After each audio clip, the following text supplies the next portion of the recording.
Pria itu dengan lembut menjentikkan jarinya. Gadis itu duduk diam dan tidak bisa bergerak.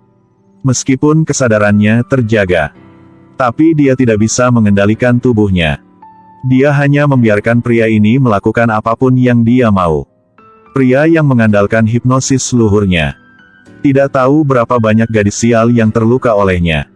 Jen adalah salah satu dari gadis-gadis yang tidak beruntung itu. Beberapa bulan yang lalu dia mengalami keguguran. Kejutan hebat membuatnya pingsan.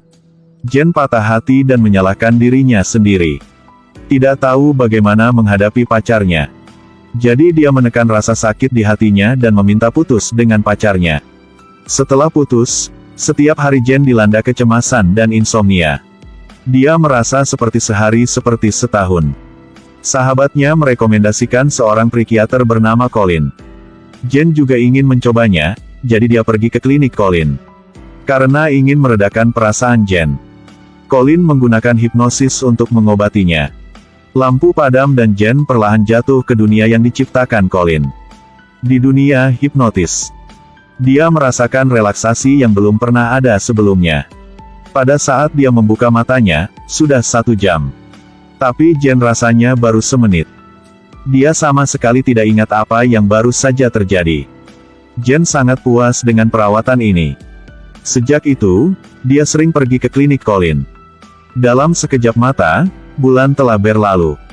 Kondisi mental Jen telah meningkat pesat. Dia tidak lagi menderita insomnia. Semangat selalu ceria, happy. Namun, setiap malam dia akan seperti mimpi. Dalam mimpi, Dr. Colin berbagi tempat tidur dengannya. Dan anehnya dia tidak protes. Sebaliknya, dia dengan senang hati menerimanya. Baru bangun setiap pagi, Jen merasa seluruh tubuhnya sakit. Ini seperti lari maraton. Dia juga sakit kepala karena ini. Jen sangat percaya pada Colin. Beritahu Colin segalanya tentang dia. Pacar yang Jen cintai selalu ingin kembali bersamanya. Colin mendorongnya untuk menghadapi perasaannya dengan berani. Ambil inisiatif untuk menjaga kebahagiaan yang menjadi miliknya. Dengan dorongan seorang psikiater, Jen lebih berani mengajak pacarnya makan malam. Dia menerima pesan itu dan sangat senang. Langsung meluncur ke rumah Jen. Ketika dia pergi keluar untuk membeli makanan, menerima telepon dari orang asing. Pihak lain hanya mengatakan satu kalimat. Dan untuk sesaat Jen kehilangan kesadaran. Pada saat dia bangun, sudah 3 jam kemudian. Di atas meja ditempatkan makanan siap saji. Pakaian pacarnya tergantung di samping. Toilet bergema dengan teriakan kesakitan pacarnya. Jen datang dan melihat pacarnya terbaring di lantai sekarat. Dia dengan cepat memanggil ambulans. Dia dibawa ke rumah sakit darurat. Setelah memeriksa dokter memberitahu Jen. Pacarnya alergi wijen sehingga otot jantungnya tersumbat. Ketika Jen mendengar itu, dia menyalahkan dirinya sendiri. Dia tahu pacarnya alergi wijen. Jadi setiap kali dia memasak, dia tidak akan memasukkan wijen. Kenapa hari ini seperti ini? Mengapa memasukkan wijen ke dalam makanan? Sesampainya di rumah Jen tidak sengaja melihat tagihan belanja. Di kertas itu tertulis dengan jelas bahwa dia membeli wijen. Melihat kertas itu, Jen secara bertahap berpikir lagi. Kemarin, setelah dia menerima panggilan telepon misterius itu, dia kehilangan kesadaran. Tampaknya pikiran dikendalikan oleh seseorang. Dia merasa bahwa suara di ujung telepon itu sangat familiar. Ini Dr. Colin. Semakin dia memikirkannya, semakin dia takut. Mulailah mencari identitas Colin secara online. Hasilnya membuatnya kagum. Berita terkait Colin di internet. Semuanya terkait dengan kasus gadis yang melakukan bunuh diri. Dan gadis-gadis itu adalah pasien Colin. Jen dan sahabatnya bergegas ke kantor polisi untuk melaporkan kasus tersebut. Dia menduga bahwa Colin menggunakan hipnosis untuk mengendalikan kesadarannya. Sheriff juga tidak asing dengan Colin. Dia menemukan kasus sebelumnya sangat aneh. Berdasarkan apa yang direkam kamera. Sebelum gadis-gadis ini bunuh diri, semua menerima panggilan telepon misterius. Tampaknya seseorang di ujung telepon mengarahkan mereka untuk bunuh diri. Dikombinasikan dengan apa yang terjadi dengan Jen. Sheriff berspekulasi bahwa orang di ujung lain saluran telepon adalah Colin. Karena dia ingin memastikan keselamatan Jen. Dia menyarankan agar Jen segera menghentikan terapi. Dan hindari bertemu Colin. Hipnosis Colin mengerikan. Kemungkinan Jen akan dikendalikan lagi. Di malam hari, ketika Jen hendak pergi tidur, tiba-tiba seseorang mengetuk pintu. Buka pintunya dan itu Colin. Jen ingin menutup pintu tapi sudah terlambat. Colin membuka pintu, hanya dengan lembut mengucapkan sebuah kalimat. Jen sepertinya mengalir melalui arus listrik. Tubuh diam dan tidak bergerak. Teknik hipnosis Colin benar-benar agung. Pepatah yang bisa dengan mudah mengendalikan Jen.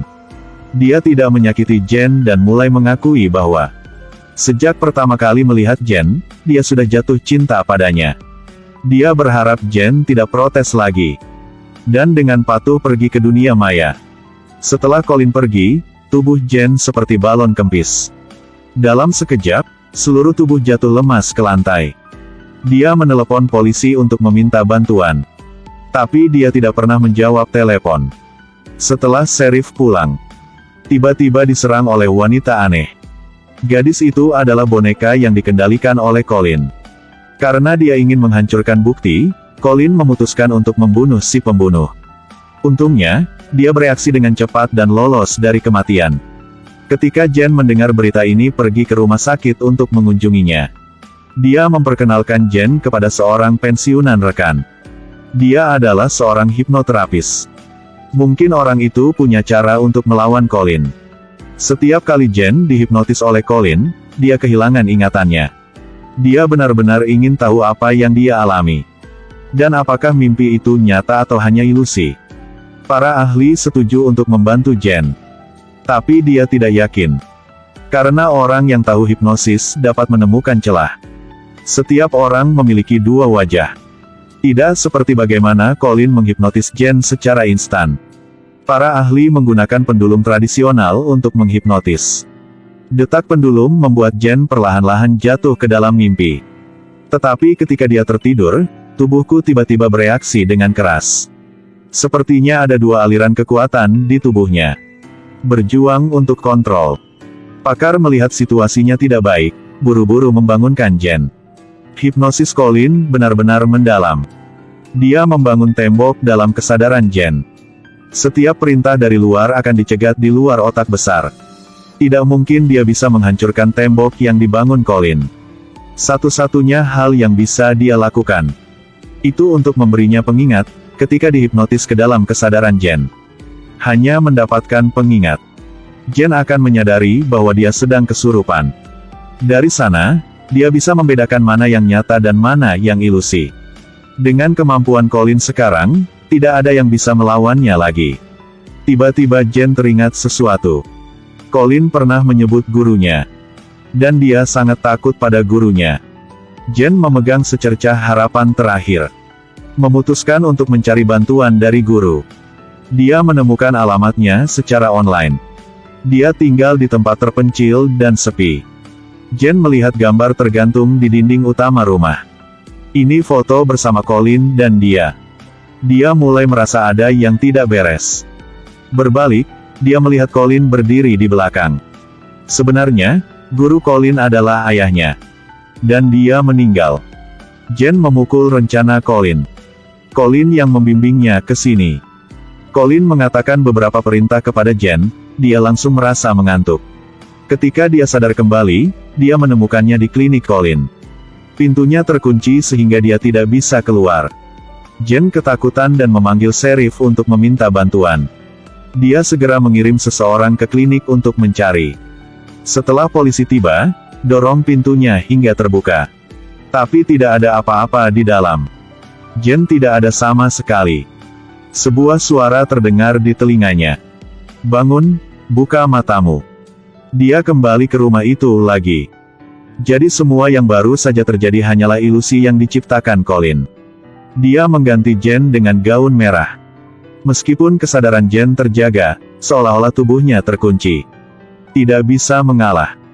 Dia dengan lembut mengecat kuku Jen lagi. Colin telah melajang selama bertahun-tahun. Dia selalu mencari separuh hidupnya yang lain. Dia terus menghipnotis gadis-gadis untuk memuaskan nafsu sesatnya. Setiap kali permainan bosan, dia akan mengontrol dan memerintahkan lawan untuk bunuh diri. Sekarang giliran Jen. Jen cantik, bermartabat dan pengertian, hampir sempurna. Itu tipe idealnya. Selesaikan saja langkah terakhir hipnosis hari ini. Kemudian Jen akan benar-benar kehilangan kesadaran dan menjadi bonekanya. Saat Colin hendak mengambil tindakan, tiba-tiba ada suara pintu terbuka di luar. Sheriff menemukan rumah itu. Colin meninggalkan Jen di kamar. Dan hati-hati pergi keluar untuk memeriksa situasi. Menghadapi kematian, Jen meledak dengan keinginan untuk hidup. Dia berteriak dengan sekuat tenaga. Akhirnya terbebas dari kendali hipnotis. Colin memanfaatkan kecerobohan Sheriff untuk menyelinap ke arahnya. Mereka berdua mulai berkelahi. Pistol Sheriff dilempar ke samping. Jen terhuyung-huyung. Melihat polisi itu dihancurkan oleh Colin. Jen meraih pistol dan menarik pelapuknya dengan kabur. Setelah satu tembakan, Jen jatuh koma lagi. Ketika dia bangun, dia menemukan Jen sendiri di ruang tamu rumah itu. Polisi sekolah menghibur Jen dan memeluknya. Katanya lembut pada Jen. "Tidak apa-apa, sayang." Berkat kutipan inilah pengingat hipnosis sang ahli terbangun. Karena setiap kali Colin menghipnotis, dia memanggil Jen sayang. Jen sadar bahwa Sheriff di depan matanya adalah ilusi. Itu sebenarnya Colin. Jen meraih piring di sebelahnya dan memukul kepalanya dengan keras. Colin tidak berdaya sehingga dia terjatuh ke lantai.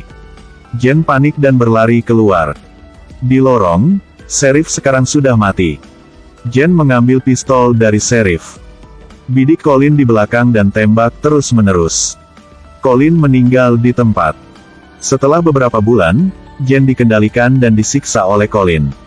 Dia akhirnya mendapatkan kembali kebebasannya.